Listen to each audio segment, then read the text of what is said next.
I'm Nathan Rutherford, and welcome to Myth Madness. Last episode, I covered Cadmus, the legendary founder of the city-state of Thebes in Greek mythology. I discussed how Cadmus started off as a foreigner, living in Phoenicia, but how he traveled to Greece after his sister was kidnapped. The Oracle of Delphi told him to found the city of Thebes, and he did, after killing a serpent dragon and growing some men from its teeth. Cadmus married Harmonia, an immortal daughter of the gods Ares and Aphrodite, but unfortunately, their family was cursed, and their children went through a series of tragedies, most of which were due to offending the gods. Cadmus and Harmonia eventually left Thebes and went into the far north of Greece, where they were transformed into snakes. This episode will pick up where Cadmus and his immediate children left off.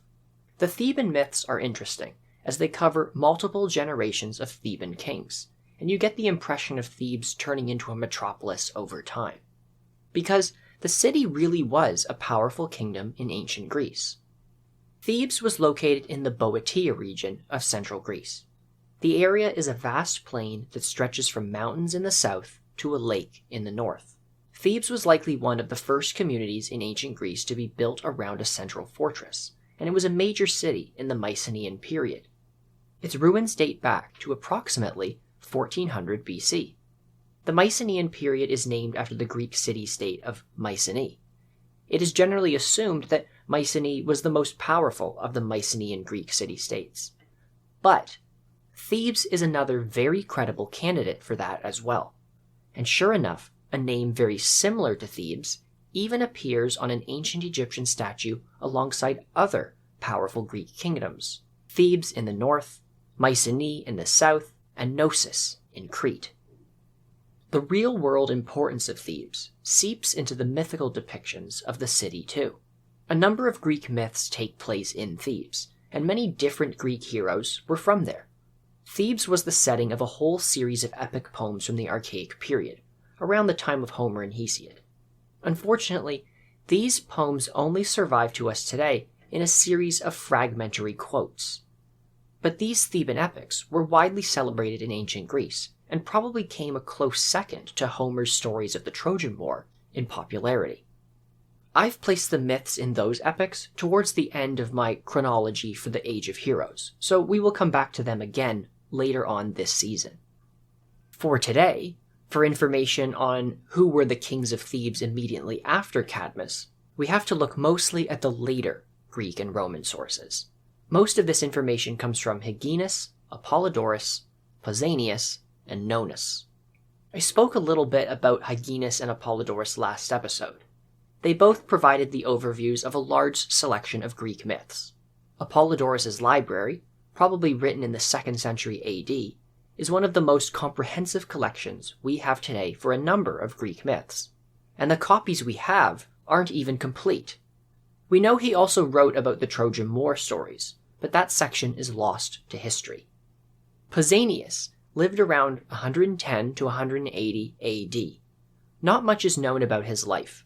He lived within the Roman Empire and was a Greek living in the Roman province of Asia Minor, what is now Turkey.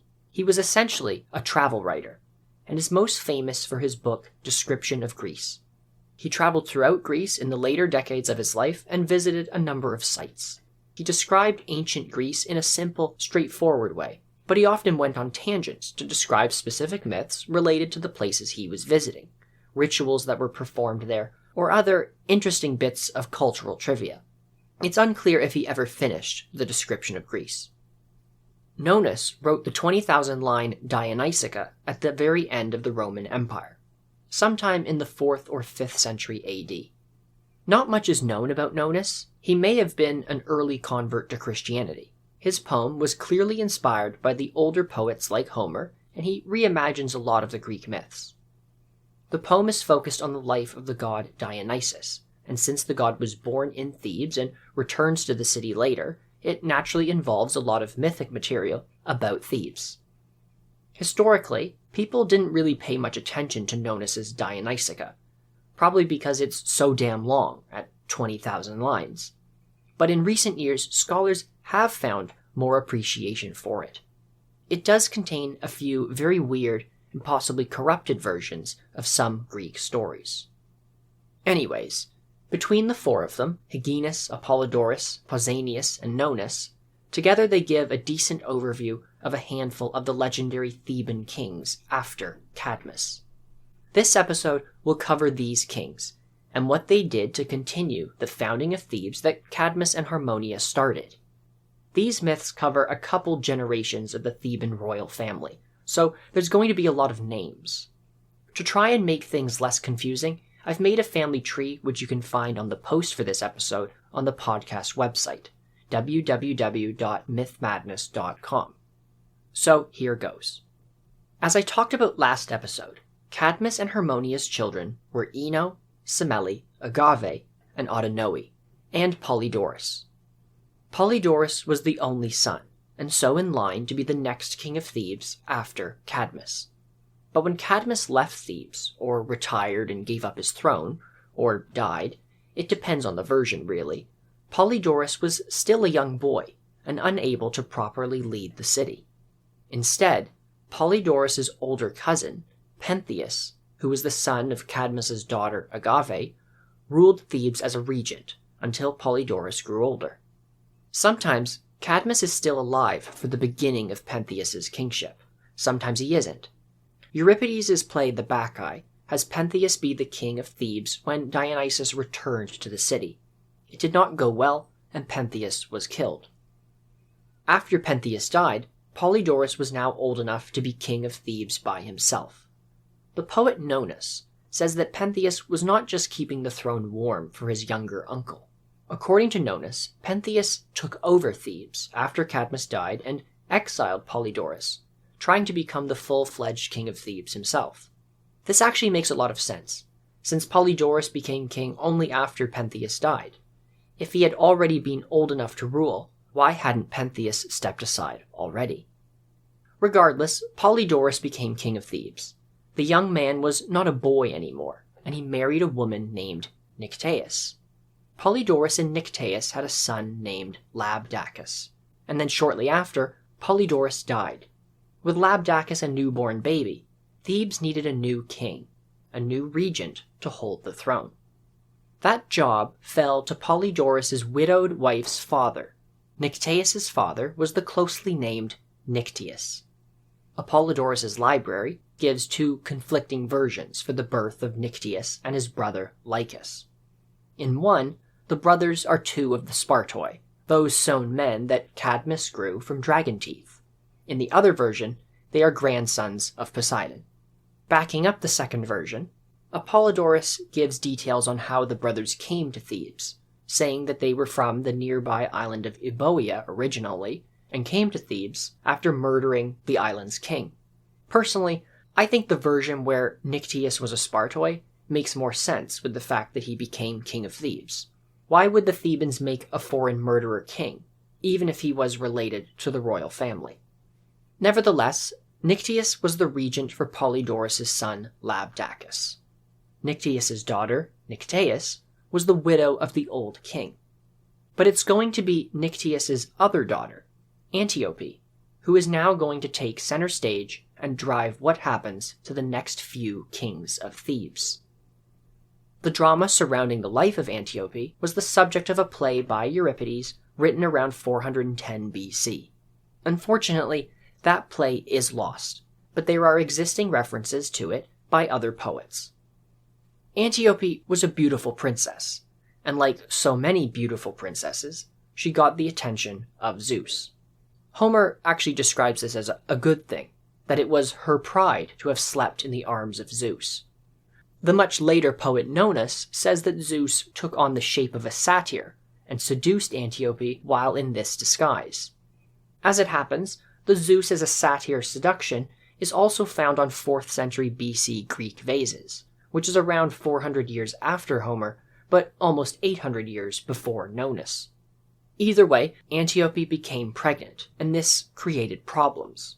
It's here that we also get some inconsistencies in Antiope's story. In the Apollodorus version, the pregnant Antiope was threatened by her father Nycteus, due to the dishonor she brought on the family through her unmarried pregnancy. She ran away from Thebes and fled to another city-state of ancient Greece called Sicyon. Once at Sicyon, she joined the court of its king, Epoppius, and married him. Meanwhile, her father, Nyctius, in despair or shame about what happened to his daughter, killed himself. His brother, Lycus, became the king of Thebes. Another later period source, Pausanias, gives a juicier account. He says that the king of Sicyon, Epoppius, actually kidnapped Antiope. Then, instead of killing himself, Nyctius tried to win Antiope back, declared war on Sicyon, fought some battles against Epoppius, but is killed on the field of combat. Hyginus himself records two versions. In one, he agrees with Apollodorus, saying that Zeus got Antiope pregnant, her father threatened her, and she fled. In his other version, he says Antiope was tricked and violated by Epoppius, cast out from Thebes, and then impregnated by Zeus. Regardless of the situation provided in the different versions, Zeus gets Antiope pregnant. Antiope leaves Thebes in some way and ends up in Sicyon. Her father Nyctius dies, and his brother Lycus becomes king of Thebes. Now it is Lycus's turn to fight a war with Sicyon. This time, unlike his brother, Lycus is successful. Epoppius is killed, and Lycus takes Antiope back to Thebes as a captive. Never mind the fact that she is his niece, the daughter of his dead brother, and a former member of the royal family. For Lycus, Antiope is a war captive, a woman prisoner to be taken back to Thebes and used as a servant in his palace. On her way back to Thebes, Antiope is at the end of her pregnancy, and now gives birth to twin boys. But she is unable to keep the boys, and the babies are left to die in a cave on the slopes of Mount Catharion, abandoned to the wind and wild beasts. We can guess, based on the circumstances, that it was Lycus who ordered the babies to be left behind. And this makes sense, for a couple disturbing reasons. If Lycus intends Antiope to be a servant in his household, basically little more than a slave, he cannot have her children accompany her. She can't be a slave to Lycus if she has two baby boys to look after. The second reason is this. Even though Antiope is to be treated like a simple war captive, she still remains linked to the Theban royal family. This means that her male children are potential rivals for the throne. Lycus can't have that, so off to the mountains they go. But wait, you may ask, wasn't Lycus only the regent of Thebes, holding the throne for Labdacus, the young son of Polydorus? And yes, you're right. But here's the thing. Apollodorus says that Labdacus died young, with only a 1-year-old son named Laius. Labdacus made an old mistake and insulted the god Dionysus. Like with Pentheus, a generation before, Labdacus was torn apart by the Maenads, the crazed female worshippers of Dionysus. After his death, Lycus took over the throne, and went from simply being a regent to a full-fledged king. Of course, that doesn't make a whole lot of sense in terms of timing. When was Labdacus even on the throne? After Nyctius died, while Antiope was in Sicyon? Apollodorus is not clear. He says Lycus took over Thebes after Labdacus died, but he also implies that Lycus became king after Nyctius died. Maybe Lycus became king twice, with him being only a regent the first time. It's not clear. But the key takeaway here is this. Lycus is now king of Thebes, and not just a regent, and he has taken steps to ensure he is truly the king of Thebes. Returning to the story, Lycus victoriously returns to Thebes. Antiope enters his household as a servant, and Apollodorus says that she is kept bound in the palace, and that Lycus and his wife Dirce treat her terribly. Hyginus adds some more interesting, yet again disturbing details about why Antiope is brought to Thebes and treated as a slave. He says that not only was Antiope the niece of Lycus, she was also his first wife, and when Antiope got pregnant from Zeus, her husband Lycus kicked her out for the affair. Now back in Thebes, Lycus wanted Antiope punished. His new wife, Dirce, however, had a different reason. She believed Lycus was secretly sleeping with his enslaved former wife, so she ordered her servants to keep the woman bound in chains and kept in darkness. So Antiope either begins a Cinderella-like existence, acting as a slave in the house, or is imprisoned. This continued for many years, but one day the chains just became loose by themselves. How did they do this? I like to think that Zeus, her old lover, decided to set Antiope free, and this is backed up by the Hyginus version of the myth. Now unbound, she escaped Lycus and Dirce and fled once again from the city of Thebes. Let's rewind for a moment. After Antiope gave birth to her twin boys, the babies were left exposed on the hillsides surrounding Mount Cytherion. But, as you might expect, like with a lot of heroes' beginnings, the boys did not die. Instead, before it was too late, they were rescued by a local shepherd. He removed them from the cave and washed them in a nearby spring. The shepherd raised the babies as his own children and called the two boys Amphion and Zethus. The two of them became great hero twins, but were very different individuals. Zethus was physically strong and active. He takes up cattle breeding. Amphion is the more clever brother. He is a musician. In his youth, Amphion made an altar to Hermes and so received a lyre from the god in return. Surviving fragments from Euripides' play Antiope give some of the earliest known details on them. The later sources were probably influenced by this play. The play involved an argument scene that clearly shows the differences between the two brothers. Zethus comes upon his brother Amphion and questions him over his pursuit of music. Zethus is not a fan. He thinks Amphion is weak, should apply himself, and take up something physical, like herding. Amphion says that whoever is very active when he may be inactive is a moron. The two brothers argue over what lifestyle is best for their community. Back to Antiope. After escaping from Thebes for the second time, she heads to Mount Cytherion, the same place she left her children so many years before. Hyginus describes how she came across her sons there, but they did not recognize her. Specifically that Zethus did not recognize her. At the same time, Antiope was being followed. Dirce, possibly with help from Dionysus, she was an avid worshipper of his, also found her way to Mount Cytherion. Antiope was captured by a frenzied Dirce, and the queen of Thebes attempted to murder Antiope by tying her to a raging bull. But at that point, the shepherd, who found Amphion and Zethus so many years before, reveals the truth. He recognizes Antiope and tells Amphion and Zethus that she is their mother. So the twins put Dirce to death instead, by tying her by the hair to the same bull she had planned using to kill Antiope. The bull tears her apart, and afterwards Dirce's body was either dumped into a spring, or a spring formed from where her body lay broken on the ground. So Antiope is saved thanks to her sons Amphion and Zethus. Thanks to the shepherd, the twins now know who their mother is too. So, you would think we now get a nice, heartwarming reunion between the three, right? Maybe now Antiope doesn't have to completely move around from city to city. Maybe now she'll finally have a home. Unfortunately, the Greek writer Pausanias suggests that that might not be the case. He says that since Dirce worshipped Dionysus more than any other god, when she had died at the hands of the sons of Antiope, Dionysus became angry with Antiope. And apparently, Dionysus drove her insane, and, out of her wits, she roamed all over Greece. Eventually, Antiope met a man named Phocas. She was finally cured by Phocas, and he married her. Hopefully, Antiope finally found her happy ending. Back in Thebes, things are about to go badly for Lycus, who is still the king of Thebes.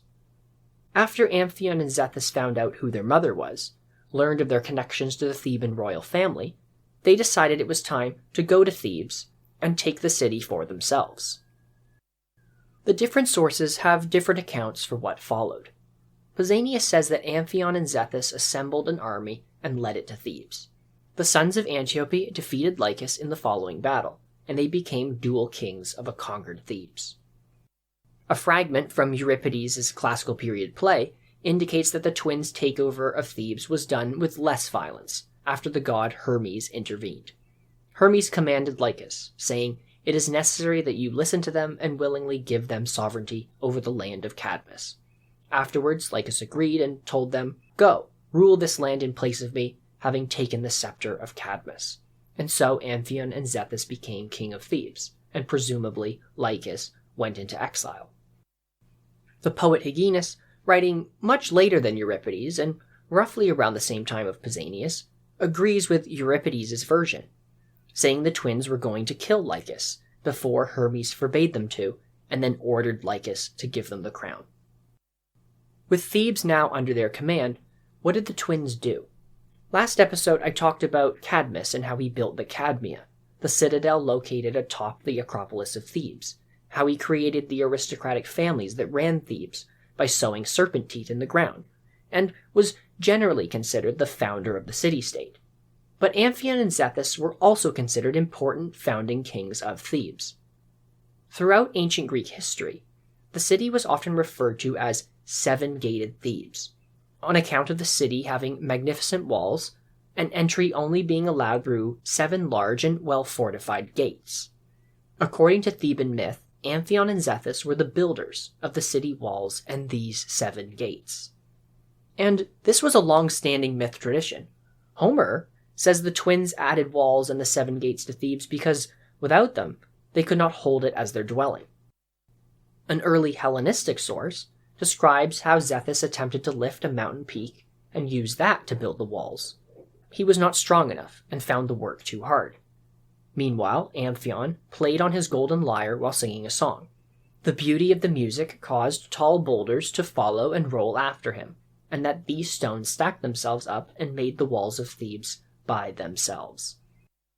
In this way, Amphion is very similar to German folk tales about the Pied Piper, but instead of leading rats and children with music, Amphion leads inanimate rocks. After becoming the ruler of Thebes, all sources agree that Amphion married a woman named Niobe. They had numerous children together. The specific number changes depending on the source. Homer says 6 sons and 6 daughters, Hesiod says 10 of each, and Apollodorus says 7 of each.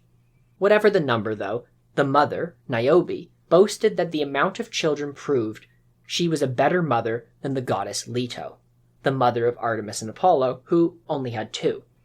That kind of hubris from Niobe is obviously going to offend the notoriously easy-to-offend Greek gods. Apollo and Artemis kill all of Amphion and Niobe's children, either with real arrows or magical arrows that caused plague. Hyginus says this made Amphion go insane. Ovid has Amphion kill himself in grief. A little differently, Apollodorus says Amphion was killed by his surviving children, who were not his children with Niobe. But an early death wasn't the end of his consequences. Pausanias mentions that Amphion was punished in the underworld for mocking Leto. All in all, a grisly end for Amphion. Like his twin brother, a similar fate also falls on Zethus. In most cases, the wife of Zethus is a nymph named Thebe. But our oldest source, Homer, provides a different take. He says Zethus was married to a woman named Adon, and Homer also gives a sad take on their married life. Zethus and Adon had a son named Italus. Unfortunately, Adon accidentally killed their son at some point. A reason is not given. Afterwards, Zethus died of sadness or killed himself.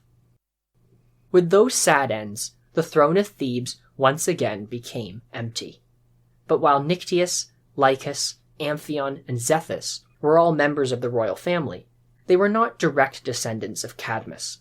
The true heir to the throne was Laius, the son of Labdacus, and at this point he is still alive. According to Pausanias, before Lycus was defeated by the coming army of Amphion and Zethus, anxious aristocrats, worried about the boy's safety, snuck Laius out of Thebes. But in other versions, the heir to the throne was simply expelled by Amphion and Zethus after they took over. He went into exile, and after the death of the twins, with the throne vacant, Laius was invited back to ascend the throne himself. What happened next in Thebes will be the focus of later episodes. Next episode, I will pick up with more legendary Greek founder kings and heroes from the earlier generations. So stay tuned. If you're enjoying this podcast, please send it to a friend who would enjoy it too. You can listen to the pod on several podcast streaming platforms. There is also a podcast Instagram page, myth.madness. Please check it out. As always, thank you for listening.